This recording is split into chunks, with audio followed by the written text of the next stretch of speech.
There it is, the commitment that Florida State has been waiting for, one that Florida State has needed, and the Seminoles have it. A quarterback recruit, a 4-star quarterback recruit, and his name is Jaden O'Neal. Talking about all of what went into this commitment and what comes next, senior recruiting analyst for Warchant.com. He's Michael Langston, recruiting staff reporter. That's Matt Lasser. He does teamwork. He does portal work. He does recruiting work, all things Florida State from Matt Lasser. We brought them both on today because, getting a quarterback commit is a big deal. And so we will lead with the senior recruiting analyst, Michael Langston. Michael, tell me, how much of a sigh of relief is this for Florida State to get this done? And what kind of impact can Jaden O'Neal have on the rest of the 2026 recruiting class for Florida State? Yeah, I think it's definitely a breath of fresh air. They're pausing and like, okay, we still got to sign him, but we can breathe now. You got your guy. It's a guy that they've spent a lot of time on, a lot of just relationships and just fit and I said that over the weekend that it was going to be like if they connected with him with the Gus Malzahn offense and Gus was sold and he was sold and everything clicked with everybody, it was going to happen. I felt pretty good about that. But to get that, now it impacts your whole class because the quarterback is always the head of the class. I don't care who you got on your recruit board or whoever your commitment list. The quarterback is always the one that everyone looks to, and it benefits and builds your class. I mean, we've already heard Devin Carter say earlier this year, he's like, I'm following this situation. I'm monitoring it, that he's clearly following just who FSU is going to get at quarterback. Now they know who their guy is. And certainly get a guy that could do a lot of different things in a lot of explosive ways, just passing or running if you need it. But I think overall it's a massive day for Mike Norvell and this entire FSU staff to really now kick some momentum in. Yeah, and Matt, you talked to Jaden a lot throughout this process and his camp. Especially after the official visit. But how long were you at the airport? 4 or 5 hours waiting for him to? Yeah, 4:15 to 10:10. There you go. In the morning. Right. In the morning. 4:15 to 10 in the morning. So straight from College Town. I'm just kidding. But it was early morning. So tell me what kind of kid Florida State is getting here. We know he's 6'3". We know he's over 200 pounds. And right now the huddle film is showing, good mobility, which is something that Florida State fans have been concerned about, natural fit in Gus Malzahn's offense. But what kind of kid are they getting? And tell me about this recruitment from the O'Neal camp's perspective as well. Yeah, first off, people are worried about his running ability. The last 2 highlights that have just showed it there. He can run. He's fine. And also, you don't need in this offense, and it's been a very, questioned thing with Gus Malzahn because everyone thinks about Cam Newton, Nick Marshall, that you need a running quarterback. That's not really the case. You look at all of his quarterbacks together, they're not all running quarterbacks. Is that the type that people think about? Yes, Cam Newton, Nick Marshall, but you don't need it. He has pocket passers too, and his arm is his strength clearly.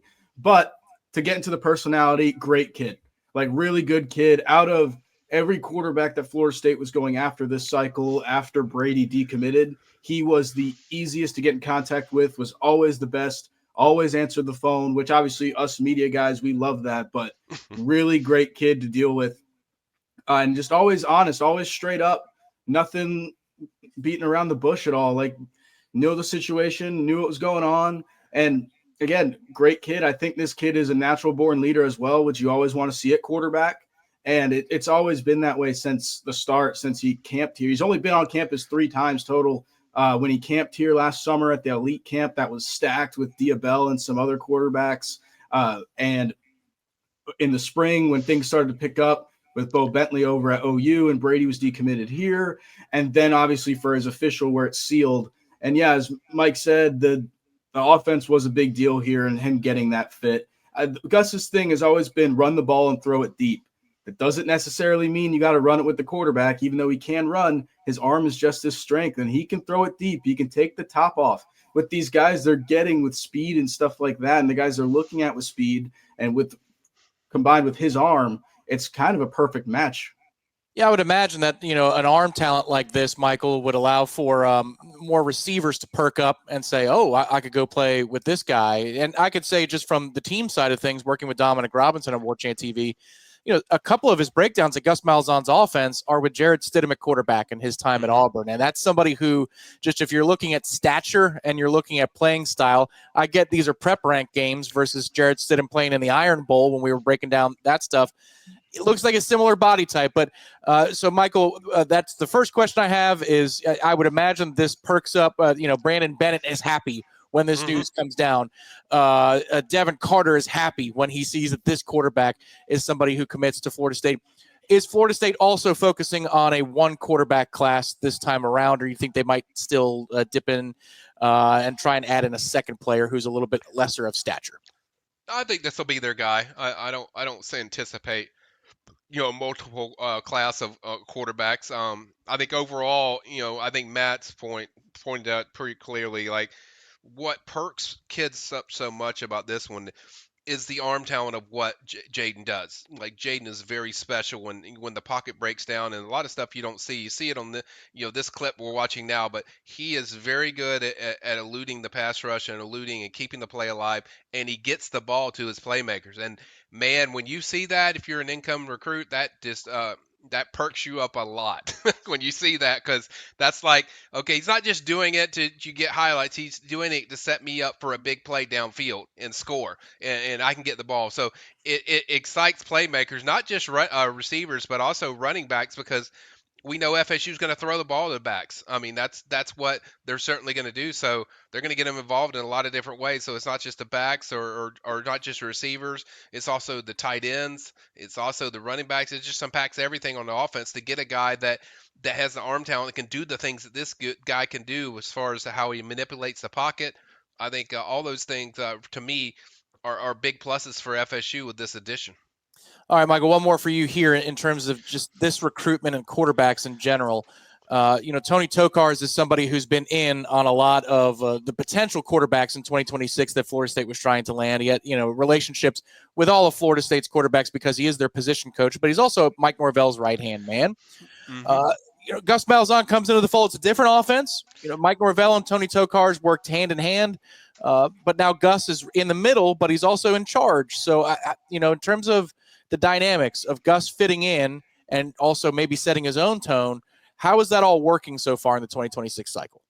So far, it's great because you see a lot of different mixtures, because there's certain things Gus likes that a little more probably than Tony does from a quarterback, and it's just about finding that right mixture. I think it's mixed pretty well because it's mainly Gus and Tony when it comes to guys like quarterbacks or offensive guys as far as fitting the offense, and that was kind of my worry coming in when they hired Gus was, is Mike going to just turn the reins to him and let him handle it? Or is he going to be involved? And then that, to me, that would have caused more conflict. But I think with the fact that Gus is running this and the way they want to run it, and that he can get his quarterback can mesh with what Tony wants, I think it works pretty. Long as there's communication on what you want and everyone wants in the offense, I think it fits very good. And you kind of saw that with Thomas when they added Thomas from the portal. It was kind of like, yeah, I know this kid. They recruited him. They certainly know him athletically.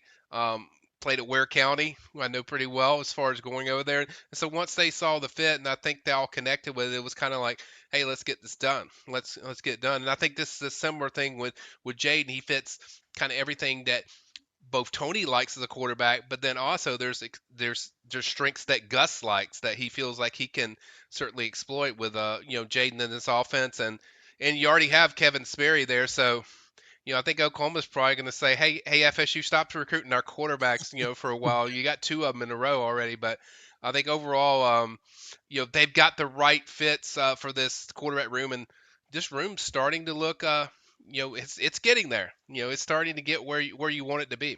Well, and you have a variety there, too, because Kevin Sperry has a different skill set. He's a little bit more mobile than Jaden O'Neal, but it's not like he can't throw the ball either. So you do have a little bit of variety for what Gus wants to do. Interesting stuff, especially you want to know who's in charge. Gus is setting the tone there at quarterback. So, Matt, I come to you because now we've been talking about quarterback for months and months and months since a young man named Brady said, I'm not going to be a fit for Gus Malzahn's offense. It's been kids out of Houston, kids out of Texas and Oklahoma and or Georgia. And, there's been a whole lot of stuff focused on quarterback. Now, Florida State has landed a couple of defensive players in the last few weeks, actually a linebacker, 2 defensive linemen, a 4-star wide receiver. Where do they need to go to the well now? What position group or side of the ball do you think they need to focus on now that Jaden O'Neal said yes?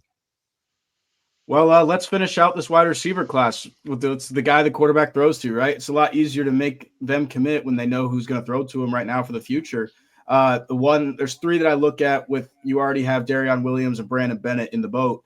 You look at Keon Chapman, Devin Carter, and Madden Williams. Madden Williams is an interesting one. Again, something to clear up on Jaden is, yes, he's in Oklahoma now, and he lives in Oklahoma and Mustang High School, not far from Norman, but in Oklahoma City. But he is actually a California kid. He just moved there a few months ago. Don't look at this as stealing a kid out of in-state. That's not really the truth. So, with that being said, Madden Williams and him are very good friends and played like Pee Wee football together or something like that. And he was on the official visit with him last week. So, like, that's the one where you kind of expect O'Neal to be like, hey, buddy, what you thinking over there? You grew up an FSU fan too. And it's like, again, has growing up an FSU fan been great recruiting recently with this team? No, but it's always a plus, especially when you have, he grew up a fan and now you have one of his best friends at quarterback. Why wouldn't you want him throwing you the ball? So that's the kind of the guy I'm honing in on the most. I think, again, Chapman and Devin Carter, you can always get a legacy guy like that. You want him, right? He's really good. Dad went here, 1st-round pick. That's a guy you want, even the politics-wise of getting legacies in the boat. Chapman is a taller guy, more towards Madden Williams, where you can get him deep and use him more like Deuce Robinson, right? So I think it comes down to those 3. Out of the 3, I think I want Madden Williams the most just because of that connection. And I feel like that's the one they have the best chance of getting. But again, Devin Carter's there, and then Chapman is down to North Carolina and FSU. It just depends on which will take him, and if FSU is willing to take 4 receivers instead of 3 like we've been thinking this whole time. Yeah, there's a little extra body language in Madden Williams' interview. I know Michael and Matt, you guys conduct these outside Moore Center all the time. I will sometimes just text y'all and be like, seems like something is up there. Either the kid's not telling the truth or the kid's hiding something for a good or a bad reason. Madden Williams seemed a little extra excited when he was leaving Moore the weekend that he and Jaden O'Neal kind of crossed over in terms of, when they arrived on campus. So, Michael, I'm going to ask you this.